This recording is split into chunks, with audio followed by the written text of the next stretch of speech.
හැඟුම් තුසිතය අවදි කරන්නට අද අපත් එක්ක එකතු වෙන්නේ රවි සිරිවර්ධන මහතා. රවි සිරිවර්ධන ශ්‍රී ලාංකේය සාහිත්‍ය කලාවේ 60 ලක්ෂයක් මම නිවැරදි.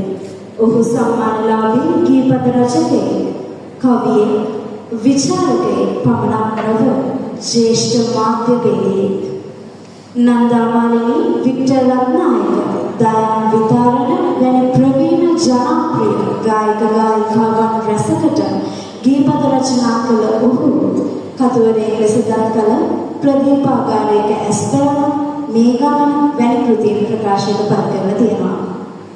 ඉතින් ස්වභාවිත හැඟුම් තුසිතයන් කරා හදවත කැඳෙන සොඳුරු පිළිසඳර යදම් විදගෙන වස් 2025 කලාවලේ සිවුවන නැවතුම හැඟුම් තුසිතය ගීත විචාරාත්මක වැඩසටහන රවි සිරිවර්ධන මහත්මයාණන් සමග අනුබලන අපි දැන් සූදානම්. ඉතින් නිමක් නොපෙනෙන සාහිත්‍ය සයුරේ කිවිදෙන්නට ඔබට ආරාධනා කරමි. ප්‍රවීණ සාහිත්‍යවේදී රවි සිරිවර්ධන මහත්මයාණනි, බාර කරන්නම් ඔබට වේදිකාව හැඟුම් තුසිතය මොරටු අහසට විවර කරන්නට.